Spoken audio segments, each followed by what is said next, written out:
Pianist sound imagination is the essential tool because the sound, once produced, doesn't enhance itself acoustically.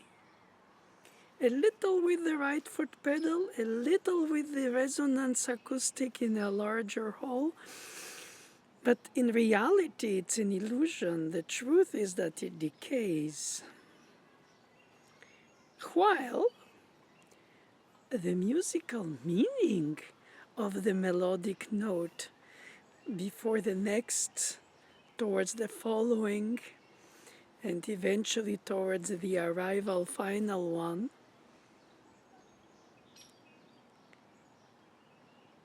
they have to connect at the level of their decay in order to avoid bumps, in order to have a true legato singing imitation. Air legato, non-legato, wet legato, dry legato. Everybody has different ways to describe the innuendos in articulation between the decaying sound and the next sound. If the tempo is not slow, the connection without bumps due to the decay becomes natural. But when the tempo is slow or moderate or peaceful,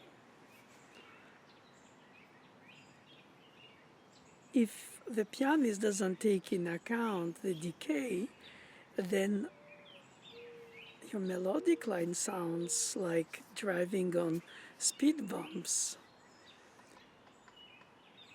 choking, jerky, not smooth. And even smooth is not the right word because it has to be arched, organized, so that it reaches its melodic meaning, just like in a statement, the words on which you place a certain importance by either delaying them, either by speaking them on a higher tone. So you sort of highlight your discourse. And so the imagination of the pianist for the sound is how to start without dropping too fast the finger deep in the key. If you depress the key slowly, some keys won't speak and some keys will speak too loud. If you stay on the key and then you depress with the weight of the finger itself supported by the palm and the knuckle to the tip straight, then you have a sensation that you produce the sound without the consonant, just the vowel. To, po, po. And this analogy with singing is always what takes pianists to try to connect the sounds despite their decay. Therefore, you have to be careful, regardless of the dynamic range you expect because of the notation or your feeling about it. And one pianist's mezzo piano is not the same as another pianist's mezzo piano. Besides, it's not just one tone. You have many things going on with the two hands than just the melody. But if you focus still on the quality of the sound of that melodic line, you have to take in account the fact that you should start with the very first note not too soft. Because even if it's atmospherically daydreamy, the earlier decay before the next note will create a bump. So you have to anticipate the sound that you produce, not where you start it when you depress the key, but where it's going to lead you before the following key has to be depressed. And at that point, you can play the next key at the level of the decay of the first key, which inevitably means that the third note will be under the second, the fourth under the third, and by the fifth, at latest, you would be mute because there's no more dynamic range left. In other words, it's like inhaling and then exhaling until you're out of breath. So at some point, you have to launch the energy towards the following note after the softer note because of the preceding's decay. And that is where you can come up with a decision about the melodic display of the composer's choice, because unless you improvise it and you compose it, then you don't have to question it. But if you play somebody else's notes in their order of pitches, of rhythms and all, then you have to choose which note will be the relaunching with mid-phrase within the mid-phrase. And so you have pivotal tones which allow you to rebuild a certain structure. So if you do ta-da-dee, ta-da-dee, ta-da-da, of course that is to do with patterns. And if it's not patterned and you just have continuous flow, Fauré does that very often, sort of a melodic line that displays itself quasi-climaxless or not climax tending towards. And then you have to choose which note relaunches. So it's not an accent per se, it might be a tenuto, a little re-enhancement of the sound despite of the preceding one's decay. But all this has to be planned before you start playing the piece. So when do you plan it? When you rehearse it, when you record yourself to hear how it went, to see if it's corresponding to what you would like to hear, because the energy of the attention, the concentration to produce the sound when you play and all the other elements that go with it don't allow you to analyze attentively yourself, self-critically, so as if you play without being playing, which is what recordings are. And then you can look at the score and see which notes you accented unwillingly or unsuccessfully some notes dropped or didn't speak, and then see how you're going to organize these group of notes so that the resonance, decay, accompaniment, pedal, acoustic, resonance, phrasing, arching, statement, all of these elements contribute to give the illusion that in fact your sound doesn't decay, when in fact it does. The accompaniment pattern supports that sound's denial of decay to a certain extent. It's mostly diverts the attention from the melodic line before the following note. And if the general pattern of the section is a crescendo, then it's welcome, because every next note can be louder without to be an accent. It's only when it's supposed to be even, like a lake mirror surface,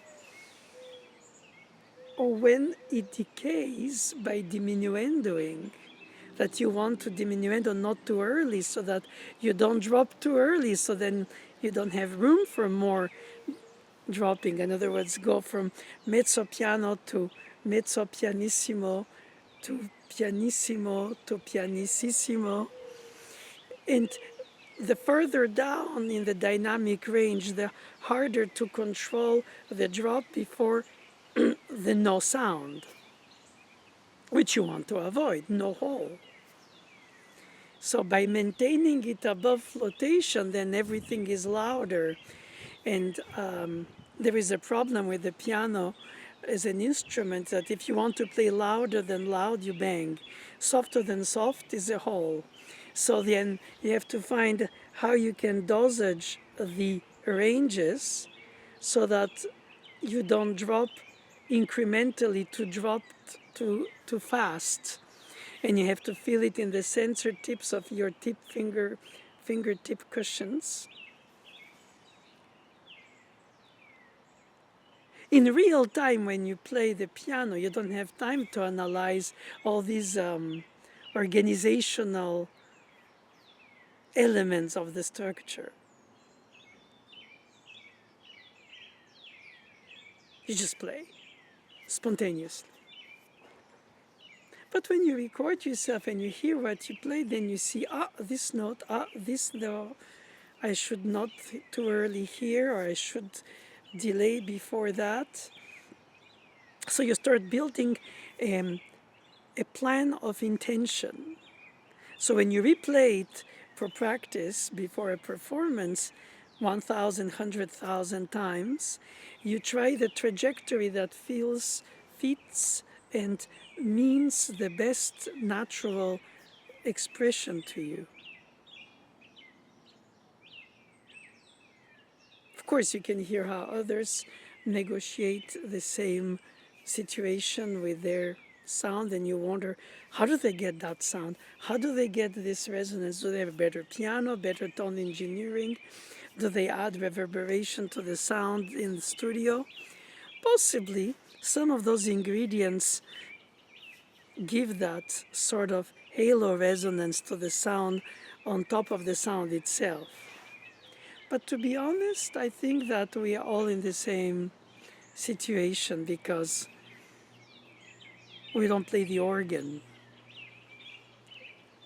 The organ never decays. But then again, on the organ, you have to find ways to articulate without having everything resonate connected. So you have to make more separations on the organ and more finger legato on the piano. It's almost as if each of the two systems you have to be aware of their drawbacks.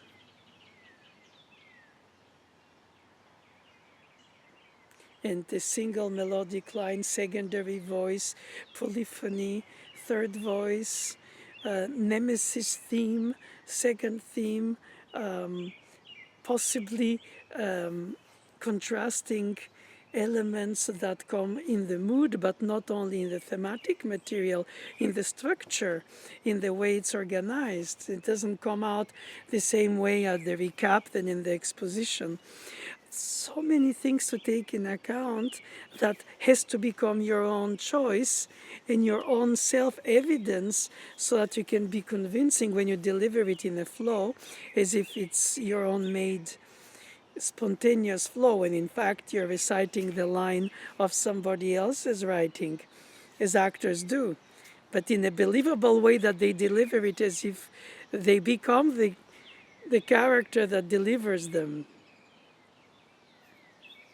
And you have to become on the piano the aria singer, the polyphonic group, choral group, or the chamber orchestra, the symphonic orchestra with imaginary tones and timbres and colors and atmospheres, and the shivering pedal or the long pedal or the middle pedal for separation of elements if you manage to not confuse which one attacks and holds what. There are some levels of artifice, but ultimately, of course, it depends on the instrument itself. If it's manufactured in a way that resonates warmly with projection and in a certain length of sound, that the unicorda doesn't mute completely the projection compared to how it's set, I guess, by the technician, or then how the long resonance of the high tones produce further a resonance. The further, the higher the pitches, the shorter the decay. The earlier, rather, the decay, yeah. But you cannot play the melodic lines always in the low register where you have longer decay. So you have to balance the management of the weight on the keyboard so that in whichever range of the large range of the modern piano keyboard you play, that you have to play the elements that you display, you can hear this sound imagination that the pianist has to project, produce, thinking not the note that they just play, but the notes that they'll have to follow until the end of the sentence, phrase, structure, element, pattern. You don't project to play the note, you project towards which notes you're going to play. The connection of these pearls on a necklace, for lack of better analogy. Thank you.